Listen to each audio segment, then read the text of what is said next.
예, 안녕하세요. 예, 반갑습니다. 자, 오늘은 1, 2월 과정 그 공법 종강을 하도록 하겠습니다. 주택법을 보죠. 274페이지입니다.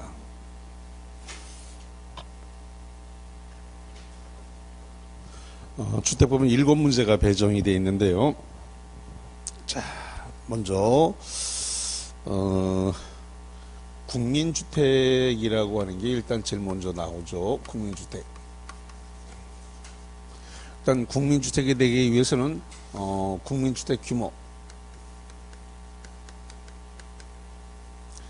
국민주택 규모는 주거 전용 면적 85제곱미터 이하를 말한다. 이렇게 보시면 되고, 그 다음에 이 국민주택이 되기 위해서는 첫 번째, 국가가 건설하거나 지자체가 건설하거나 LH가 누구냐면 한국토지주택공사가 건설하거나 지방공사가 건설해서 공급하는 주택은 국민주택이다 이거죠. 두 번째는 국가라든가 지자체, 지자체의 재정으로 건설해서 공급되는 주택이면 국민주택입니다. 물론 규모는 85 이하여야 한다는 건 당연한 전제 조건이고요. 세 번째로서 주택도시기금, 도시기금으로부터 자금 지원을 받았어요. 자금 지원을 받아서 건설되거나 개량되는 주택이면 국민주택이다. 그런데 시험 문제가 이런 문제가 나온 적이 있어요. 주택도시기금으로부터 자금을 일부 지원받아 이렇게 낸 적이 있습니다. 일부 지원받았다.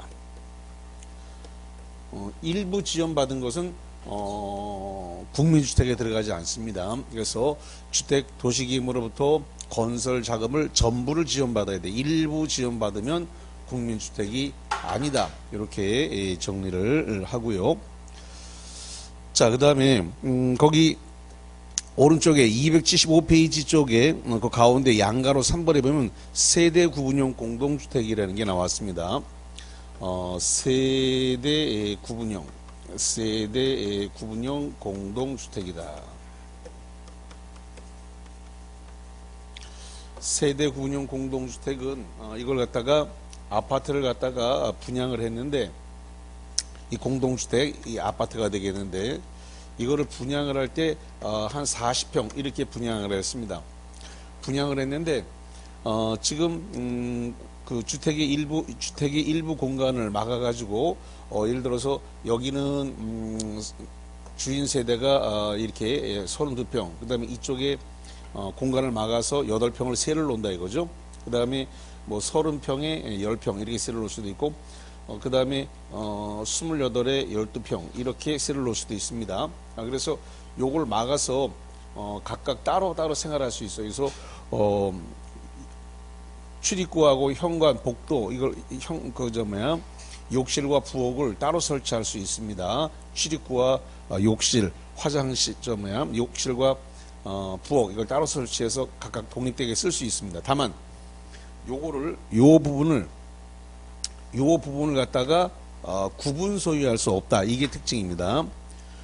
구분 소유가 안 된다. 구분 소유가 안 된다는 것은 구분 등기할 수 없다는 소리입니다.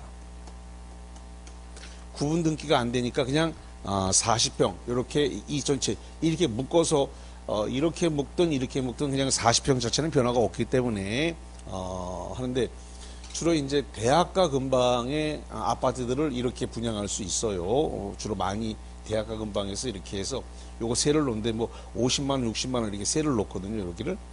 자, 그럼 거기 한번 보세요. 세대 구분형 공동주택인데, 세대 구분형 공동주택이란 공동주택의 내부 공간 일부를 세대별로 구분해서 생활이 가능한 구조로 하되, 구분된 공간의 일부에 대해서 구분 소유할 수 없는, 자, 거기가 중요한 겁니다. 구분 소유할 수 없는 이라고 하는 데가 포인트입니다. 없는, 특히 없는이. 그래서 여기 박스 1번에 보니까 뭐라고 돼 있냐면 세대별로 구분된 각각의 공간마다 별도의 욕실과 부엌과 현관을 설치하고 여기 이렇게 독립되게 현관을 따로따로 설치를 해야 된다. 부엌도 욕실도 이렇게 따로 설치해야 된다. 이런 얘기가 되겠습니다. 자, 그 다음에 276페이지 쪽으로 가서 거기 도시형 생활주택이다 이 말이 등장을 했네요. 도시형 생활주택이다 이거죠. 도시형 생활주택의 특징은 300세대 미만이라는 거예요.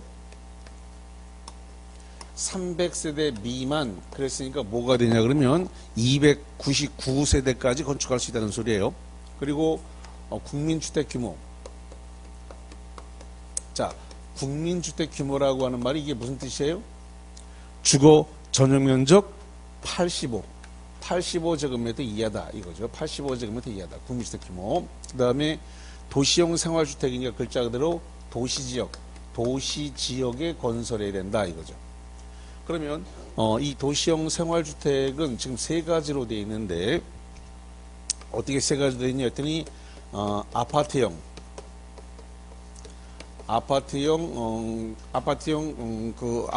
도시형 아파트형 주택이 있는 거죠. 아파트형 주택이다. 그 다음에 단지형 연립, 그 다음에 단지형 다세대.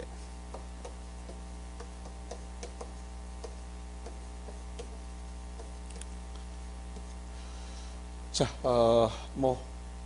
단지형 아파트형 주택을 보니까 뭐라고 되냐 그러면 지하층 세대를 구성하면 안 된다. 지하층을 만들지 말라는 거죠. 그 다음에 이제 독립된 주거 생활을 해야 되니까 욕실과 부엌 뭐 이런 거 당연히 현관 따로 설치해야 된다. 뭐 이런 얘기가 나와 있는 것이고요. 단지형 연립에 보면은 원래 이게 연립이니까 층수가 4계층 이하이면서 660제곱미터 이하죠. 그러면 4계층 이하여야 되는데 단서가 하나 붙어 있어요. 여기 뭐라고 되어 있냐면 건축위원회 심의를 받으면 거기 박스에 이렇게 되어 있죠. 5계층까지 할 수 있다. 원래 5계층이 되면 아파트거든요. 근데 건축위원회 심의를 받은 경우는 한 층을 더 올려서 5계층까지 할 수 있다. 이렇게 되어 있어요. 자, 그 다음에 단지형 다세대인데 단지형 다세대도 여기에 4계층 이하이면서 660제곱미터 이하 이렇게 해야 되는데 이게 건축위원회 심의를 받으면은 층수를 5계층까지 할 수 있다고 단서가 붙었죠. 5계층까지 할 수 있다 이렇게 단서가 붙어 있으니까 아주 특이한 케이스가 되는 거죠. 그 다음에 그게 그렇게 크게 시험 문제 나올 부분은 아닌데 그 밑에 나오는 파란색 2번 그게 이제 문제가 되는 거예요. 복합 형태다라고 하는 거. 복합 형태라는 것은 도시형 생활주택하고 그 외의 주택, 일반 주택을 함께 건축할 수 있다. 이제 그게 문제인 거예요. 그게 이제 시험 문제 나오면 그게 이제 정답이 될 수 있는 건데 그 양가로 1번입니다. 파란색 2번에 하나의 건축물에는 도시형 생활주택과 그 밖의 주택을 함께 건축할 수 없다. 그 밖의 주택이라고 하는 걸 비추셔보세요. 그럼 그 밖의 주택이라고 하는 말은 뭐냐면 일반 주택을 말하는 거예요. 그럼 도시형 생활주택과 일반 주택은 함께 건축할 수 있다 없다? 없다. 근데 그 밑에 박스가 있는데 박스는 다만 다음의 경우는 예외로 한다. 그러니까 원래는 함께 건축할 수 없지만 그 박스에 해당되는 경우는 도시형 생활주택과 그 밖의 주택, 일반 주택을 함께 건축할 수 있다고 박스에 해당되는 경우에 한해서만 예외적으로 함께 건축할 수 있다는 겁니다. 그래서 도시형 생활주택과 주거점유율이 85%를 초과한다. 초과 동그라미. 초과하는 주택을 1세대를 함께 건축한다. 자, 여기 한번 보세요. 뭐라고 되어 있냐 그러면 지금 도시형 생활주택은 국민주택 규모니까 85제곱미터 이하여야 한단 말이죠. 이렇게 85 이하. 85 이하여야 되는데 이걸 갖다가 이렇게 필로티로 해가지고 지금 했는데 그러면은 예를 들어 가지고 이제 여기에 뭐 201호, 202호, 203호, 204호 이렇게 얘기합시다. 그러면 이렇게 해가지고 지어놨어요. 그러면 이러한 것들은 201호, 202호, 203호, 204호 이렇게 그러면 이게 304호라고 하고 이게 404호라고 했을 때 이런 것들은 전부 다 85 이하라는 거죠. 85 이하. 근데 여기는 이제 이렇게 두 개만 이렇게 해서 여기는 이제 501호, 502호 이렇게 두 개만 만들어 갖고 이렇게 해서 요 두 개는 85를 갖다가 초과할 수 있다 이거예요. 그래서 여기까지는 뭐가 되냐면 도시형 생활주택인 거예요. 여기까지는 도시형 생활주택. 85를 갖다가 여기는 초과를 했단 말이에요. 초과했으니까 일반 주택이 되는 거예요. 그래서 도시형 생활주택과 85제곱미터 초과하는 일반 주택을 함께 건축할 수 있다. 이렇게 한 세대를 이룰 때는 그렇게 할 수도 있다. 그렇게 돼 있어요. 그래서 거기 1번이죠. 도시형 생활주택과 주거주민이 85제곱미터를 초과하는 주택은 1세대를 함께 건축하는 경우는 가능하다. 보시면 되겠고. 자, 그 다음에 2번. 그 2번을 조심하셔야 돼요. 준주거지역과 상업지역. 그걸 형합치입니다. 준주거지역과 상업지역이다. 준주거지역과 상업지역에서 아파트형 주택과 도시형 생활주택 외, 도시형 생활주택 외라고 하는 말은 일반 주택이라는 소리인데, 그래서 아파트형 주택과 그 다음에 일반 주택을 함께 건축하는 경우에 가능하다라고 하는 것. 단 어디에서? 준주거지역과 상업지역에서 그 장소가 문제가 되는 거예요. 장소. 그 장소를 좀 잘 보셔야 되겠습니다. 자, 그 다음에 오른쪽과 이번에 하나의 건축물은 단지형 연립, 단지형 다세대는 아파트형 주택은 함께 건축할 수 없다. 그럼 요거죠. 그래서 아파트형 주택과 단지형 연립과 단지형 다세대 이렇게 한꺼번에 같은 장소 안에 이 도시형 생활주택은 이렇게 함께 건축이 안 된다. 뭐 이런 이야기가 되겠습니다. 자, 그 다음에 준주택이라고 하는 게 등장을 했습니다. 준주택이다.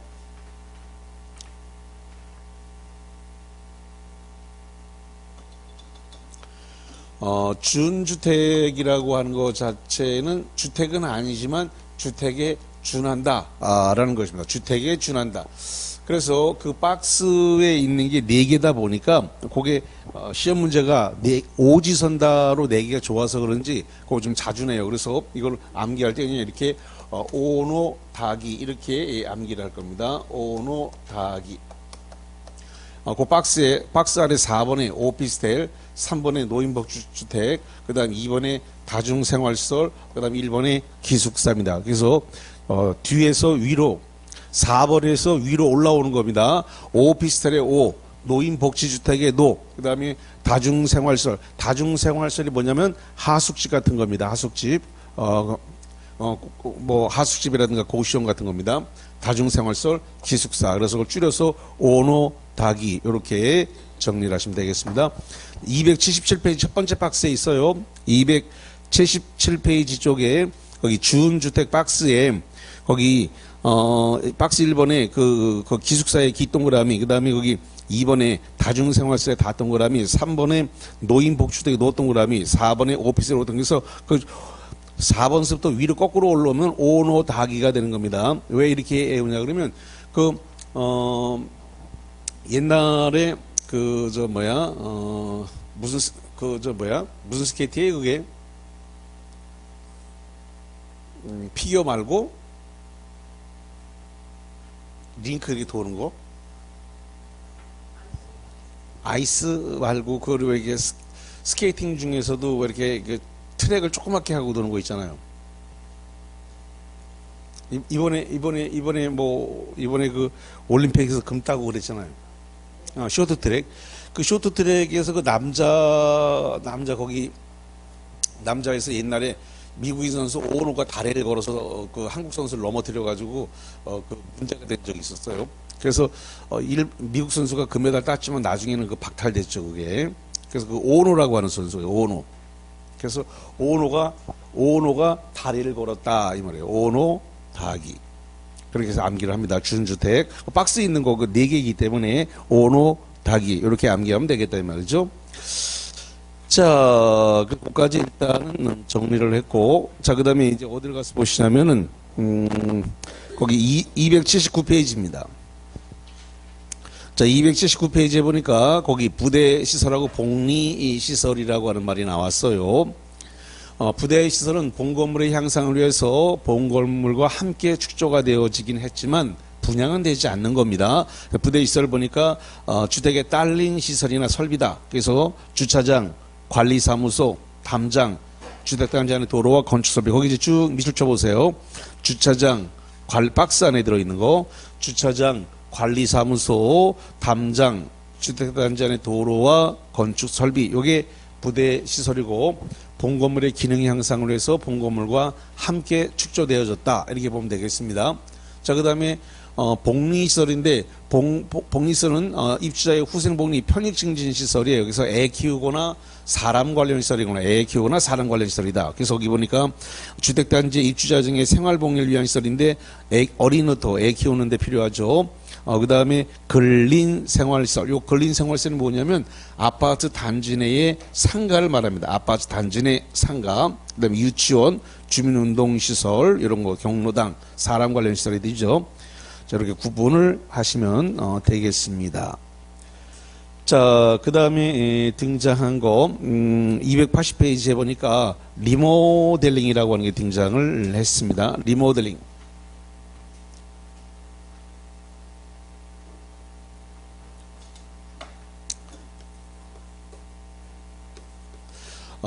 이 리모델링은 지금 공동주택의 그 노후 억제 기능 향상을 위해서 뭐하냐 했더니 대수선을 하거나 또는 일부 중축을 하는 걸 말합니다. 그럼 일부 중축은 얼마큼 중축하는 것을 말하냐 했더니 주거 전용 면적 전용 면적의 10분의 3 이내에서 중축이 허용된다. 다만 예외적으로 지금 주거 전용 면적이 주거 전용 면적 85제곱미터 미만이다.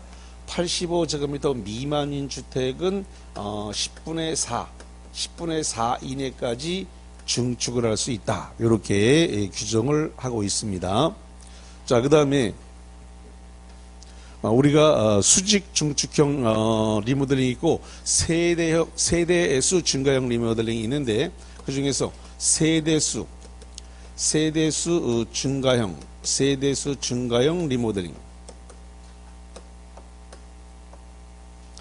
세대수 증가형 리모델링은 요것은 100분의 15만큼 세대수를 증가할 수 있다. 그럼 결론적으로 100세대를 기준으로 하게 되면 15세대, 200세대면 30세대까지 증가시킬 수 있다. 세대수를 증가시킬 수 있다. 리모델링을 하더라도. 그 다음에 수직 중축형인데 수직 중축형 리모델링입니다. 수직 중축형 이 리모델링은 요것은 15층 이상일 때는 몇 개 층을 수직이니까 위로 올린다는 거죠. 몇 개 층을 올릴 거냐 했더니 3개 층까지 올릴 수 있다는 겁니다. 14층 이하다. 14층 이하인 주택은 2계층까지 수직 중축을 할 수가 있다. 이렇게 되어 있습니다. 그 다음에 그 밑에 보니까 뭐가 나오냐면 공구라고 하는 게 있어요. 그 밑에 보니까 공구. 그 밑에 박스에 보니까 공구가 있는데 그 공구라고 하는 말은 이제 뭐냐 그러면 지금 아파트 단지가 이렇게 있으면 이 아파트 단지를 갖다가 이렇게 109, 209 그 다음에 이렇게 309, 409 이렇게 각각 공구를 나눌 수 있다는 겁니다. 그래서 이 공구별로 300세대 이상으로 분할을 해야 됩니다. 다시 한번 공구별로 각각 몇 세대 이상이라고요? 300세대. 박스 안에 들어 있습니다. 각각 300세대 이상이어야 한다. 공구별로 각각 300세대 이상이어야 된다. 그 다음에 이 공구별로 착공신고, 공구별로 착공신고와 공사 끝났을 때 사용검사를 별도로 수행할 수 있다. 각 공구별로 착공신고도 따로 하고 사용검사도 각각 따로 받을 수 있다. 그 다음에 중요한 것은 공구 간 경계를 설정하라는 겁니다. 그래서 이 공구 간 경계를 설정해야 되는데, 그러면 이 공구 간 경계의 설정은 이게 폭이 몇 메타 이상이나 해야 되느냐 그랬더니 6m 이상이 된다는 겁니다. 다시 한번, 공구 간 경계는 폭을 얼마큼 하라고요? 6m. 공구 간 경계는 폭을 6m 이상으로 해야 된다라는 겁니다. 그래서 주차장을 설치한다든가 또는 도로를 설치한다든가 또는 조경을 한다든가 어린 놀이터라든가 이런 걸 설치해서 각 공구 간 경계를 6m 이상으로 경계를 설정하라, 이렇게 돼 있어요. 자, 그 정도 보신 상태에서 이제 프린트물을 보도록 합니다. 지금 방금 전에 정리한 건 280페이지 하단부에 있어요. 280페이지 하단부 박스 안에 방금 전에 설명한 내용이 다 주르륵 다 나옵니다. 자, 그러면 1번을 볼게요. 프린트물 1번입니다.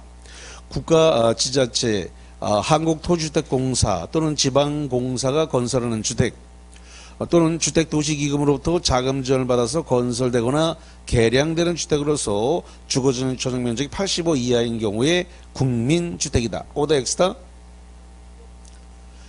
여기 봐, 여기 국가 지자체의 재정 또는 주택도시기금부터 자금 지원을 받아 건설되는데 그게 주거지면적이 85 이하이면 뭐가 된다? 국민주택이다. 오, 맞고. 자, 그 다음에 거기 3번입니다. 어린 놀이터, 근린생활시설, 유치원, 주민운동시설, 경로당은 거주자를 위한 필요한 시설은 뭐라 부른다? 복리시설이라 부른다. 뭐라 부른다고요? 복리시설이라 불러요. 자, 그 다음에 7번을 보겠습니다. 7번. 도시형 생활주택이란 300세대 미만의 가로에 해당되는 주택이다. 도시형 생활주택은 300세대 미만의 무슨 주택이에요? 여기 봐, 여기 도시형 생활주택은 300세대 미만으로서 무슨 주택이다? 국민주택 규모죠. 국민주택 규모. 국민주택 규모라고 하는 건 주거지면적 85 이하라는 소리죠. 그 7번에 300세대 미만, 그러니까 299까지라는 소리고요. 그래서 300세대 미만의 국민주택 규모에 해당하는 주택으로서 어디에 건설해야 돼요? 여기. 도시지역에 건설해야 돼요. 도시지역에 건설하는 단지형 연립, 단지형 다세대 아파트형 주택인데 전용면적은 얼마 이하다? 85 이하다. 85. 예, 이렇게 정리를 하면 되겠고. 자, 그 다음에 8번. 공구란 하나의 주택단지에서 둘 이상으로 구분되는 1단의 구역으로서 착공신고와 무엇을 별도로 수행할 수 있어요? 여기. 공구란 착공신고와 뭐를 별도로 수행한다고요? 사용검사.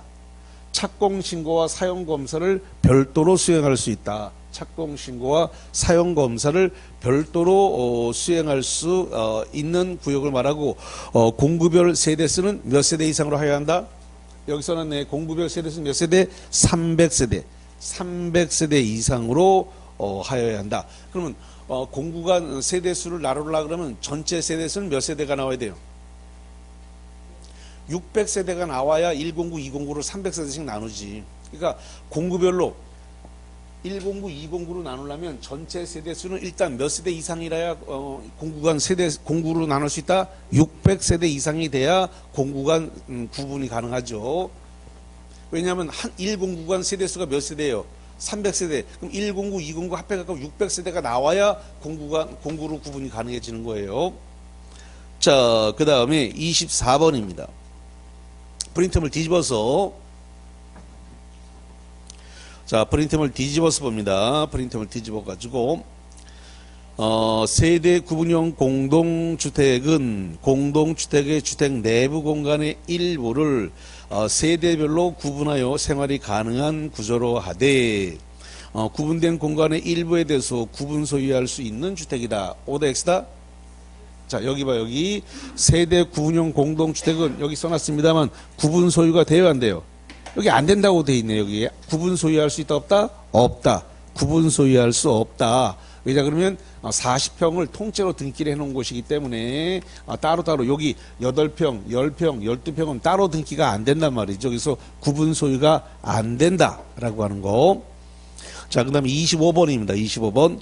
준주택이란 주택 외의 건축물과 부속 토지로서 주거시설로 이용 가능한 시설 등을 말하는데 종류가 4가지가 있다. 그래서 여기 준주택은 어떻게 해온다고요? 오노 다하기. 오가 뭐다? 오피스텔. 1번 오피스텔. 2번 뭐라고요? 노인복지주택. 2번.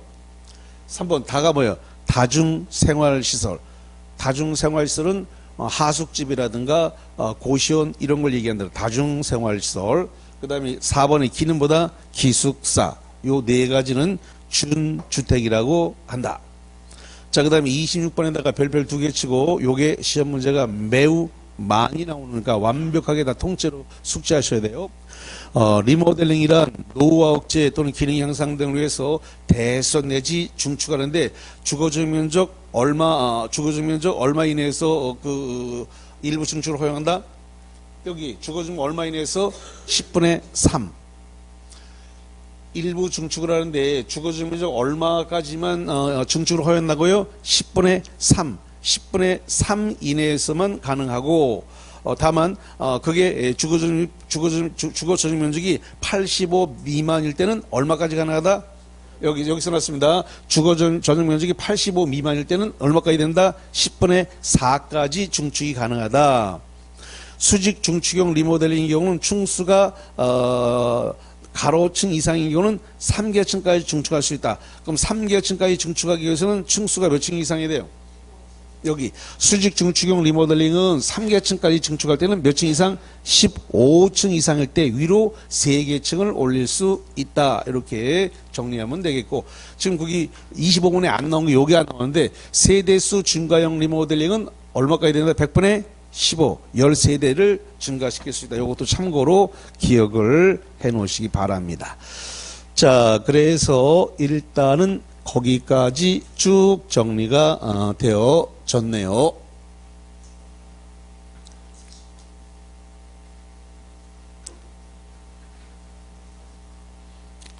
자, 이제 어디로 가서 볼 거냐면은 281페이지 쪽으로 갑니다.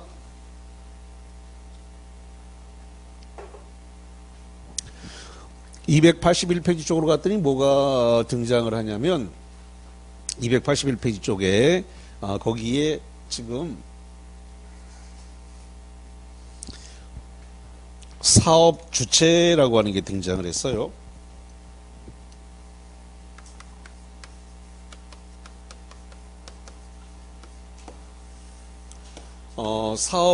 주체는 주체는 두 가지로 되어 있는데 등록 사업자하고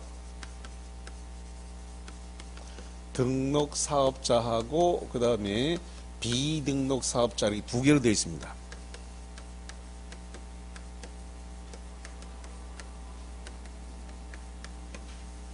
그러면 등록을 해야 되는데 누구한테 등록을 할 거냐 그랬더니 국토교통부 장관에게 등록하라 이렇게 되어 있습니다. 국토교통부 장관에게 등록하라. 그럼 어떤 경우에 등록하느냐 그랬더니 연간. 자, 연간이라고 하는 바는 1년에 이런 뜻입니다. 연간 단독주택 20호 이상을 건설하는 자 등록을 해야 돼요. 국토교통부 장관에게. 두 번째, 연간 공동주택을 갖다가 20세대 단 도시형 생활주택일 때는 30세대 이상을 건설하는 자 등록을 해야 됩니다. 자, 그 다음에 세 번째로서 연간. 여기서 연간이라는 말은 1년에 이런 뜻이죠. 대지 조성사업. 이 대지 조성 사업을 갖다가 1만 제곱미터 이상의 대지 조성 사업을 하는 자 등록을 해야 됩니다. 누구에게? 국토교통부 장관에게 등록하라 이렇게 됐습니다. 그러면 연간 1년에 20호, 1년에 20세대, 그 다음에 1년에 1만 이상의 주택을 건설하거나 대지를 조성하면 등록해야 되는데, 그럼에도 불구하고 여기에 해당이 되는데 등록을 안 해도 된다. 여기에 해당됨에도 불구하고 등록을 안 해도 된다라는 케이스가 있다는 겁니다. 그러면 어떤 경우에 연간 20호, 연간 20세대, 연간 1만 이상의 대지를 조성하 주택을 건설함에도 불구하고 비등록이냐 했더니 공공은 등록 안 합니다. 누가 공공이냐? 국가와 지자체, 지방자치단체와 한국토지주택공사, 줄여서 LH, 그 다음에 지방공사. 지방공사는 울산도시개발공사, 부산도시개발공사, 경남도시개발공사 이런 거를 지방공사라 그러고, 이자들은 연간 25, 연간 20대, 연간 1만 이상의 대지를 조성해도 등록할 필요가 없습니다. 두 번째로서 공익법인도 등록을 할 필요가 없습니다. 왜냐하면 무료로 집을 지어준다든가 수리를 해주는 거기 때문에 영리를 목적으로 하지 않기 때문에 등록할 필요가 없습니다. 자, 그 다음에 주택조합. 이 주택조합이 등록사업자와 뭘 하냐 그랬더니 공동사업을 한다는 거예요. 공동사업을 갖다가 시행을 할 때, 그럴 때 이 주택조합이 등록을 안 해도 된다라는 겁니다.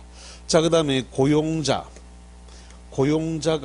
이 등록사업자와 공동사업을 시행할 때 이 고용자가 등록을 안 해도 된다라는 소리가 되겠습니다.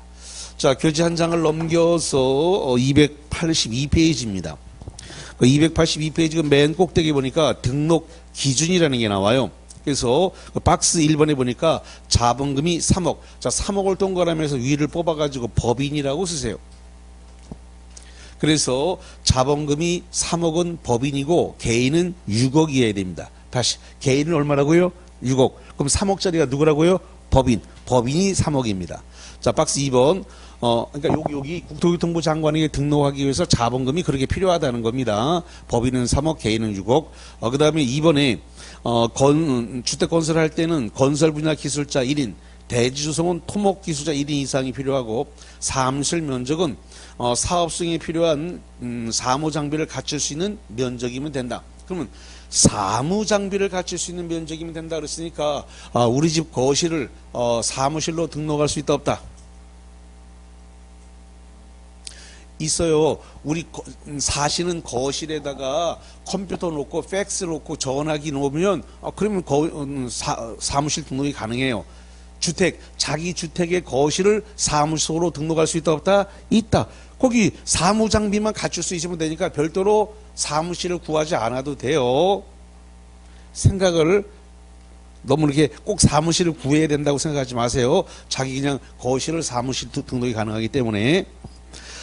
자, 그래서 일단은 거기까지 관련 내용을 쭉 봤고요. 그 다음에 이제 어디로 가냐면 285페이지인데 거기 285페이지 보니까 주택조합이 나왔어요.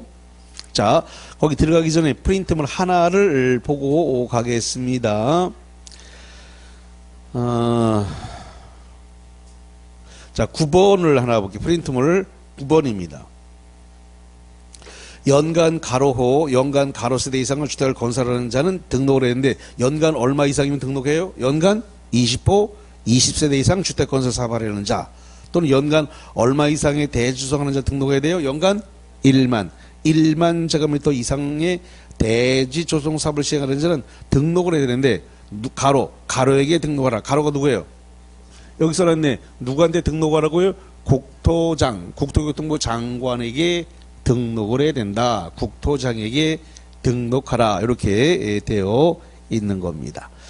자, 그 정도까지 보셨고, 자, 이제 어디로 가냐면 285페이지 쪽으로 와서 주택조합이 등장을 했습니다. 주택조합입니다.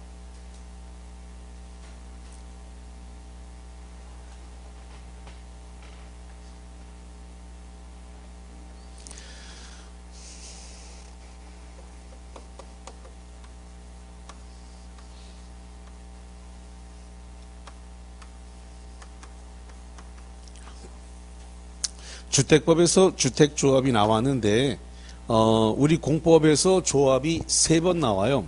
어떻게 3번 나오냐면 도시개발법에서 도시개발조합, 그 다음에 정비법에서 정비조합, 정비조합은 재개발, 재건축 조합을 정비조합이라 그래요. 그 다음에 주택법에서 지금 주택조합 이렇게 나왔습니다. 그래서 공법에서 조합이 모두 몇 번 나오냐면 3번 나왔어요.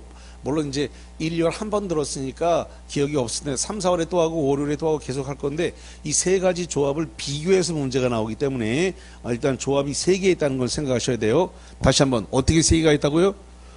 도시개발조합, 정비조합, 뭐가 있다고요? 주택조합. 이렇게 3가지의 조합이 있다. 도시개발법에서는 도시개발조합, 도시 및 주거환경 정비법, 재개발, 재건축 조합이 있는 거고, 그 다음에 주택법에서는 주택조합이 있다. 그래서 조합이 크게 3개다. 이렇게 정리를 하겠습니다.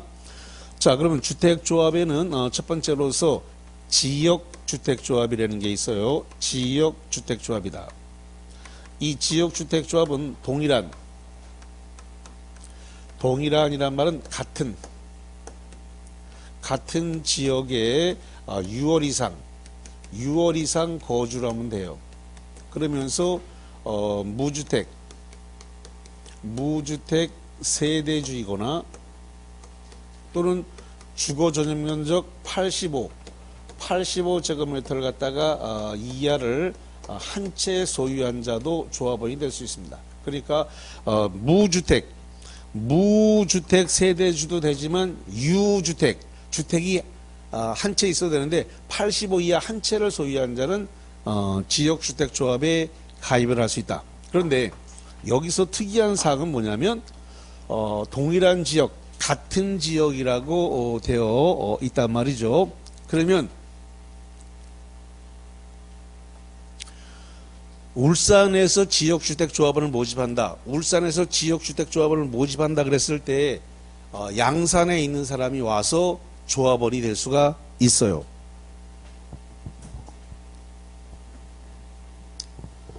부산에서 지역주택조합원을 모집한다. 그럼 창원 사람이 와서 조합원이 될 수 있습니다. 부산, 울산, 경남은 같은 지역으로 봅니다. 부울경을 동일한 지역, 같은 지역으로 봐요. 자, 그럼 말을 바꿔서 대구에서 지역주택조합을 모집한다. 포항 사람이 와도 되고 안동 사람이 와도 돼요. 대구, 경북은 같은 지역, 동일한 지역으로 보는 겁니다. 이해됐죠? 울산 지역주택조합, 울산 사람만 오는 거 아니라 이 말이에요. 예, 그러면 부산, 울산, 경남은 부울경은 뭐로 본다고요? 하나의 지역으로 보는 거예요. 하나의 지역. 지금 대구, 경북도 지금 통합한다고 난리 났죠? 같은 지역이야, 같은 지역. 저기 전남, 광주도 지금 하나의 지역으로 보거든요. 거기도 통합한다잖아요. 왜? 같은 지역이니까. 그렇게 통합하는 거예요. 그리고 지금은 우리 인터넷이 너무나 발달한 상태에서는 그렇게 쪼개고 할 필요가 없어요. 그렇게 되면은 지방의회 의원을 다 따로 두면 세금만 많이 나가. 그냥 통합해버리면 지방의회 의원들 세비 안 줘도 돼요. 그렇게 지방의회 의원들한테 세비를 줘가면서 그 지방의회 의원들이 세비가 3,600만 원 나가거든요. 한 1인당 1년에 3,600이 그러면 한 달에 300만 원씩 줘야 된다는 소리예요. 그 다음에 별도로 또 이거 필요하는 데 쓰라고 경비도 한 달에 100만 원씩 또 따로 줘요. 또 뭐 이런 거 저런 거 잡비하고 기름기값 넣고 그렇게 하라고 또 100만 원짜리 카드 하나씩 다 줍니다. 한 달에 100만 원까지 또 쓸 수 있어요. 또 카드를. 그럼 뭐 어떻게 보면은 3,600만 원 그대로 다 남는다고 할 수도 있어. 심하게 얘기하면은. 그거 굉장히 줄일 수가 있게 되는 거예요. 그런 거 다 줄일 수 있어요.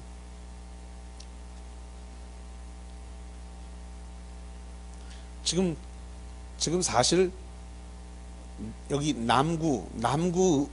울산 남구의회 따로 있고 중구의회 따로 있고 동구의회 따로 있는데 그거 필요 없는 거예요. 그게 그냥 울산시 의회 하나만 딱 두면 되거든요. 근데 중구의회 따로 남구의회 따로 왜 그런 일본에서 만들어 놓은 그 제도를 지금 낡은 제도를 아직까지 쓰고 있단 말이에요. 그걸 좀 빨리 통합을 해야 된다, 그거예요. 근데 이제 그게 다 헌법 개정 사항이다 보고, 하다 보니까 이게 지금 지지부진해서 계속 그래. 지지부진해가지고. 어쨌든 간에 이거 지방의회만 없어도 세금 낭비를 많이 줄일 수 있어요. 아니, 이게 울산시 의회 하나만 딱 있으면 중구 대표자 2명, 남구 대표자 2명, 뭐 이렇게 이 정도만, 아니 2명, 3명, 요 정도만 두면 되거든. 요런 식으로만 두면 충분해. 2명, 각 구마다 각 구에 2명, 3명만 두면 충분히 된단 말이죠.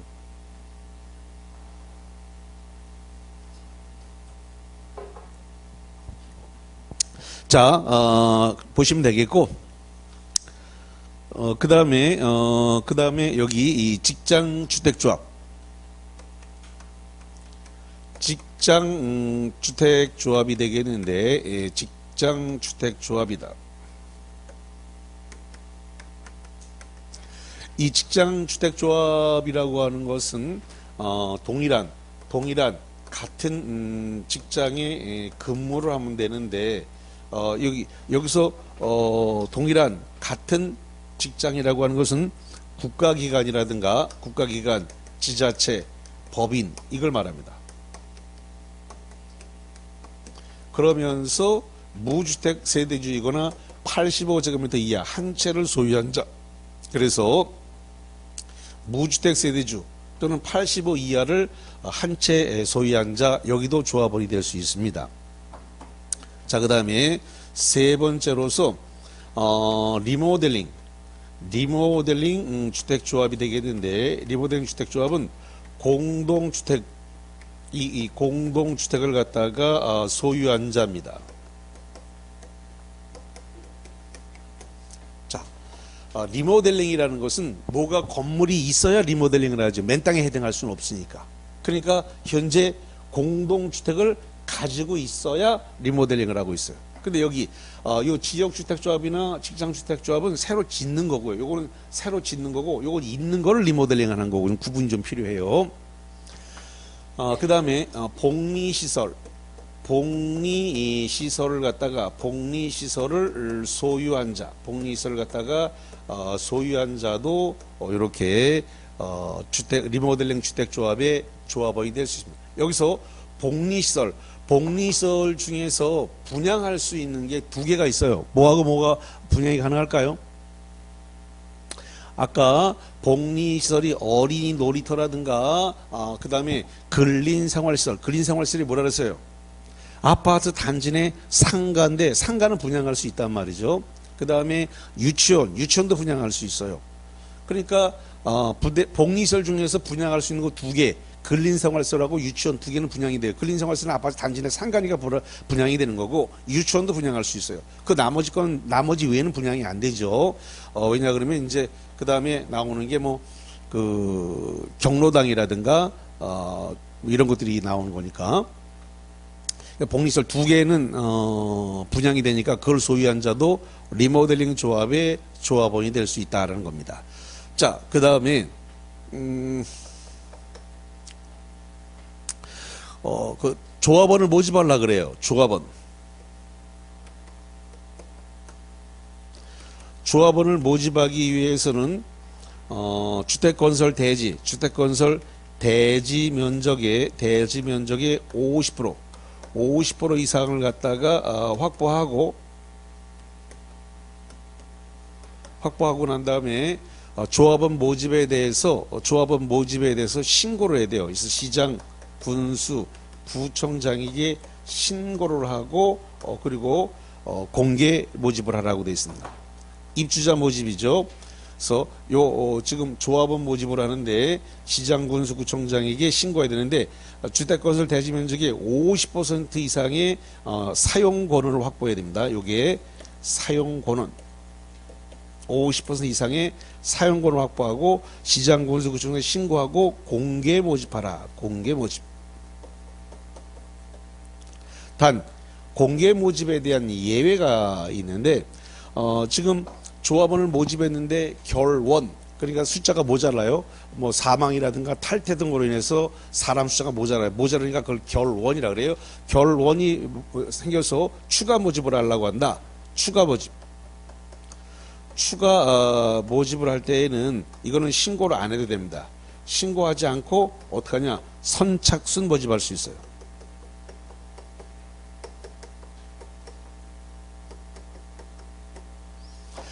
자, 우리 교재와 관련해서 어디를 좀 보시자면 일단 287페이지를 먼저 볼게요. 287페이지에 그 상단부 3번 네모에 보면 주택조합의 구성원 수라고 하는 게 있습니다. 287페이지 상단부 3번 네모. 주택조합 리모델링 주택조합은 제외한다. 그걸 현관변 치세요. 조그만 글씨 리모델링 주택조합은 제외한다. 그러면 리모델링 주택조합을 제외하면 뭐가 남아요? 여기 리모델링 주택조합을 제외하면 뭐가 남아요? 지역주택조합, 직장주택조합 두 개가 남죠. 리모델링 주택조합을 제외하라 그랬으니까 요거를 제외하고 나면 뭐가 남는다? 지역주택조합, 직장주택조합은 설립 인가받은 날로 미줄칩니다. 설립 인가받은 날부터 사용검사를 받는 날까지 박스 안에 1번 주택건설 예정세대수의 두 번째를 50% 이상의 조합원으로 구성해야 된다. 2번 그런데 그 50%가 20명 이상이어야 한다라는 거. 단 요 규정은 어디에다는 적용하지 않는다. 리모델링 주택조합은 적용하지 않는다. 다시 한번 그 박스의 규정은 어디에 적용 안 한다고요? 리모델링 주택조합은 적용하지 않는다. 그러면 리모델링 주택조합은 조합원이 20명 미만이라도 구성할 수 있다 없다? 있다. 지금 지역주택조합, 직장주택조합은 조합원 수가 50% 이상으로 하는데 그 50%가 20명 이상이어야 되는데 리모델링 주택조합은 제외한다 그랬으니까 리모델링 주택조합은 20명 미만이라도 주택조합, 리모델링 주택조합을 구성할 수 있다. 제외한다고 돼 있으니까 그게 해석이 안 돼서 문제를 놓친단 말이에요. 그게. 그래서 거기를 형광펜을 쳐놓으라 그런 거란 말이에요. 리모델링 주택조합은 그 규정이 적용되지 않는다. 그 단서 조항이 그러니까 그렇게 공법에서 조그맣게 써놓은 게 정답이 된단 말이에요. 쬐끄맣게 써놓은 게. 그런 걸 조심하셔야 돼. 자, 그 다음에 288페이지로 갑니다. 288페이지가 조합원을 모집하라고 되어 있는데 조합원 모집이 공개 모집인데 원칙이 신고란 말이 나왔어요.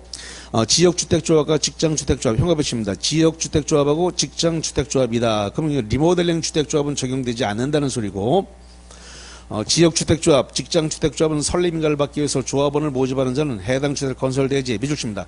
50% 이상의 사용권은 자 이거네요. 50% 이상의 뭘 확보해야 된다고요? 사용권은. 사용권을 확보하고 시장군수청에 뭐하고? 신고하고 공개 모집 방법으로 조합원을 뭐 해야 된다? 모집할. 이거 그래서 조합원을 모집하는데 공개 모집해야 되는데 신고하고 공개 모집하는 단 대지 면적의 사용권원의 50% 이상을 확보를 하고 난 다음에 사용권을 50% 이상을 확보하고 나서 신고하고 공개 모집하라. 그런데 2번에 보니까 예외가 나왔어요. 공개 모집 이후에 결원 숫자가 모자라요. 그래서 결원을 충원할 때 재모집할 때 예외적으로 뭘로 한다? 선착순. 공개 모집 이후에 조합원이 사망하거나 자격 상실, 탈퇴 등으로 인한 결혼을 충원하거나 미달된 조합원을 갖다 재모집할 때는 여기 써놨습니다. 신고하지 않고 무슨 모집한다고 써놨어요? 선착순 모집한다. 신고하지 않고 선착순으로 모집을 한다. 이런 이야기가 나와 있는 겁니다. 자, 그 다음에 289페이지 쪽으로 갔어요. 289페이지 쪽으로 가니까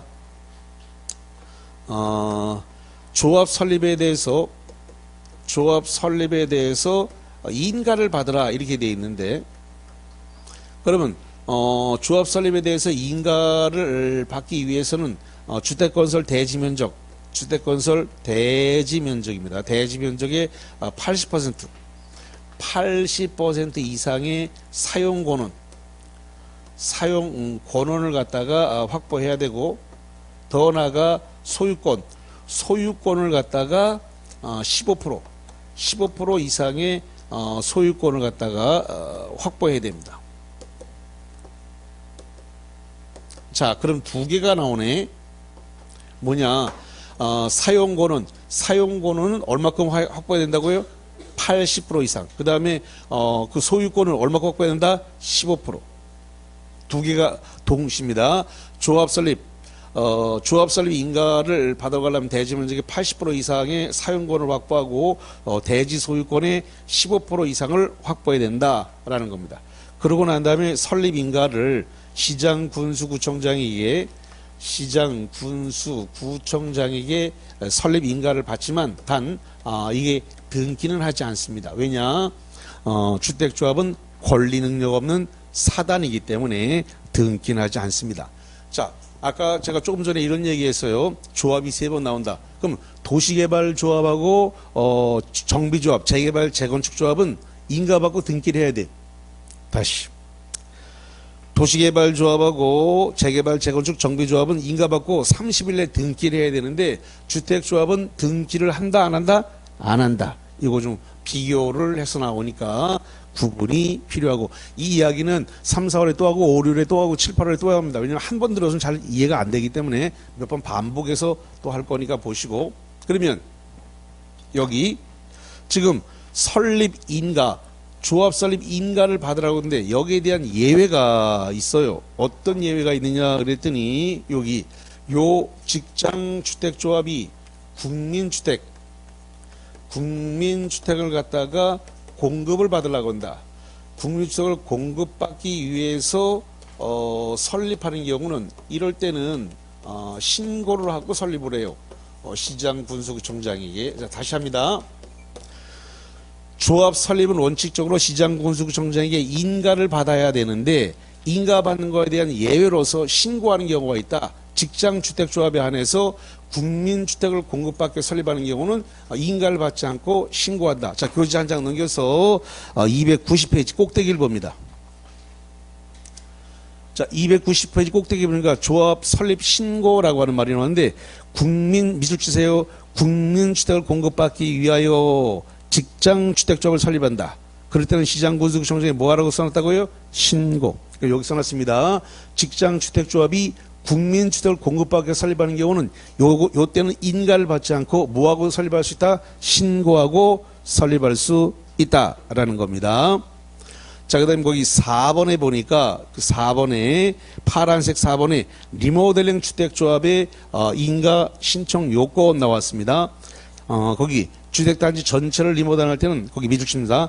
각동 구분 소유자의 의견에 과반수의 동의, 동그라미 치나 과반수 동의. 그 다음에 전체 구분 소유자 각 3분의 2 동을 리모델링 할 때는 각 3분의 2 이상의 결의가 필요하다. 자, 그거 잠깐만 볼게요.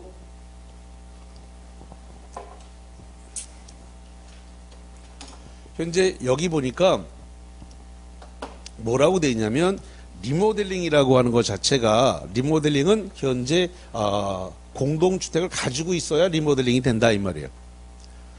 지금 지역주택조합, 직장주택조합은 새로 짓는 거예요. 새로 건설해야 돼. 근데 리모델링은 있어야 리모델링 하는 거니까 공동주택을 소유한 자가 리모델링을 하는 거다 이 말이에요. 그러면 이 리모델링을 하기 위해서는 그럼 공동주택을 소유한 자가 동의를 해야만 가능하다 이 말이에요. 그랬을 때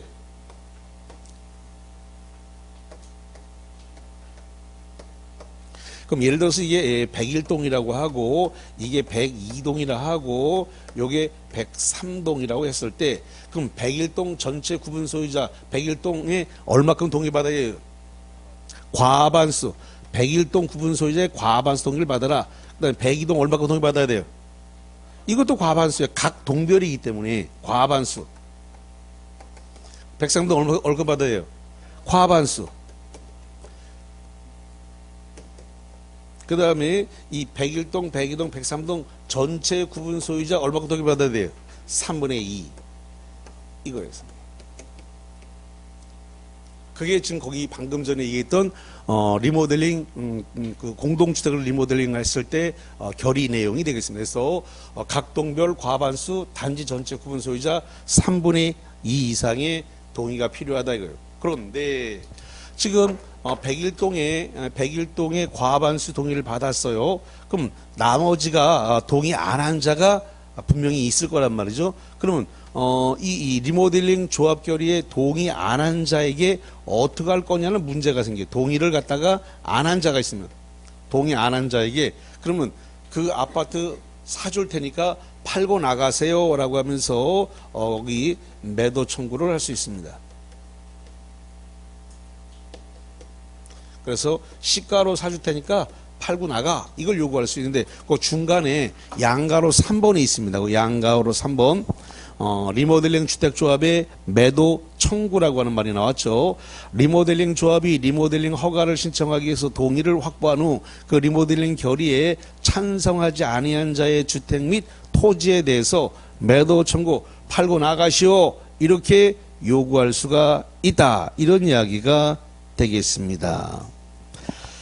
자, 그래서 거기까지 보셨고 그 다음에 오른쪽에 291페이지 꼭대기입니다. 꼭대기에 보니까 사업계획 승인 신청기간이라고 하는 것이 있는데 요겁니다. 지금 여기 조합 설립 인가를 받았습니다. 조합 설립 인가를 받았으면 요 조합 설립 인가 받고 2년 안에 조합 설립 인가를 받은 때로부터 2년입니다. 2년 이내에 뭘 해야 되냐 그랬더니 사업계획 승인을 신청하라. 거기 꼭대기에 있죠. 사업계획 승인을 신청하라.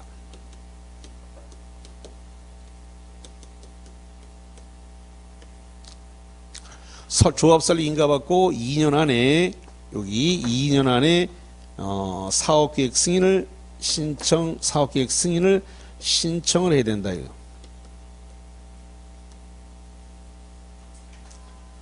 자, 그 다음에 거기 중간입니다. 291페이지 중간에 9번입니다. 9번에 보니까 지역주택조합, 직장주택조합의 조합원 교체와 신규 가입이라고 하는 말이 나왔는데 요겁니다. 요 직장주택조합과 지역주택조합, 그럼 리모델링 주택조합은 적용되는 거 아니에요. 지역주택조합, 직장주택조합이 요게 조합 설립 인가를 받았어요. 조합 설립 인가 인가 이후부터는 조합원을 갖다가 중도 교체한 거나 중도 교체를 한다거나 신규 가입을 시킬 수 없다. 그래서 중도 교체, 신규 가입 안 된다. 그러면 지역주택조합, 직장주택조합이 언제부터 이게 안 된다고요? 조합 설립 여기 조합 설립 인가, 설립 인가 이후부터 지역주택조합, 직장주택조합은 조합원을 중도 교체하거나 신규 가입시킬 수 없다. 여기 이제 시험 문제가 나오면 아주 많이 틀려요, 이게. 그래서 잘 정리를 하셔야 됩니다.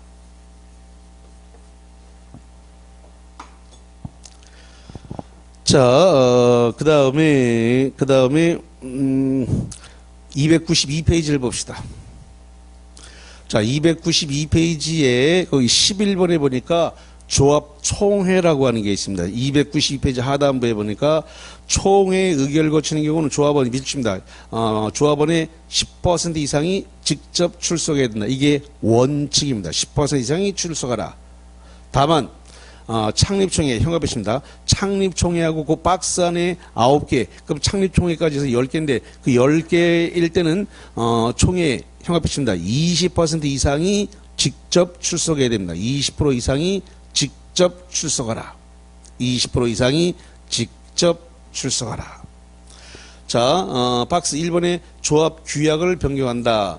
3번에 자금 차입과 그 방법과 이자율과 상환기간, 그 3번을 별별치세요. 예산으로 정한 상 외의. 자, 외의에 대해서 그걸 동그라미에 곱해줍니다. 예산으로 정한 상 외에 조합원에게 부담이 될 계약을 체결하려고 한다. 예산으로 정한 상 외에 따로 조합원에게 부담이 되는 사항을 결정할 때는 총회 20% 이상의 출석을 해야 된다. 이런 얘기가 되겠습니다. 자, 그 정도 본 상태에서 이제 프린트물을 보고 좀 쉬겠습니다.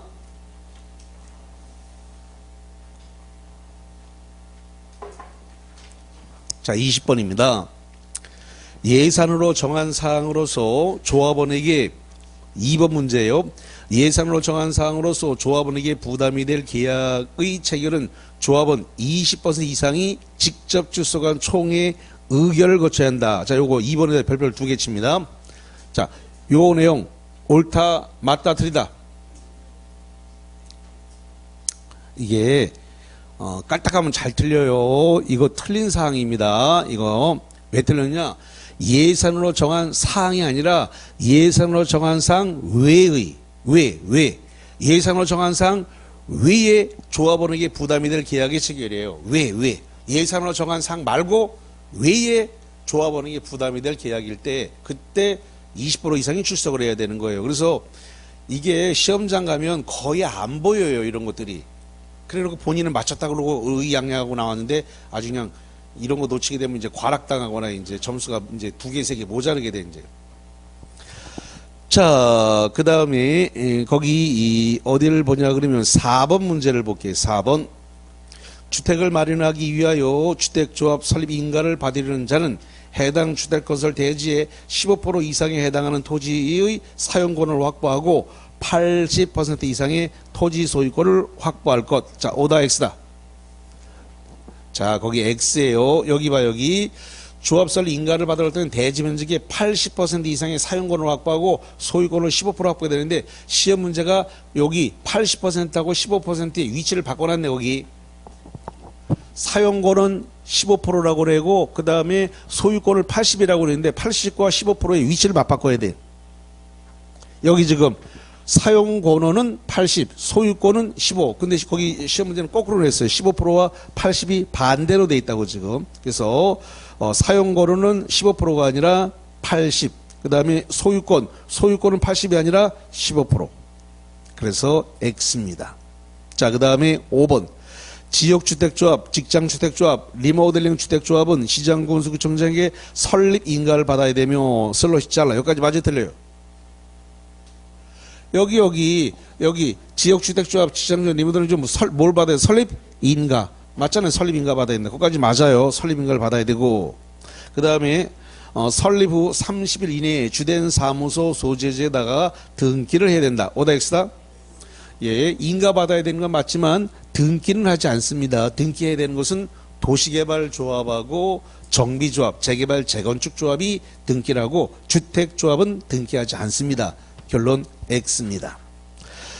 자, 그 다음에 6번에다가 별표를 2개 치겠습니다. 6번.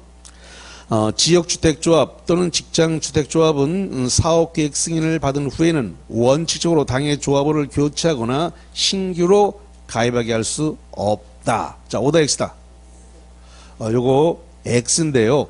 지금 사업계획 승인을 받아야 되는 건 조합설립 인가받고 2년 이내에 사업계획 승인을 신청해야 되는데 지금 지역주택조합, 직장주택조합이 중도교체 신규 가입은 사업계획 승인 이유가 여기 별표 2개 돼 있잖아요. 여기 중도교체 신규 가입이 안 되는 것은 사업계획 승인이 아니라 뭐라고 써놔? 조합 설립인가. 설립인가 이후부터 지역주택조합, 직장주택조합은 중도교체 신규 가입이 안 되는 거예요. 사업계획 승인이 아니고 조합 설립인가 이후부터 안 되는 거예요.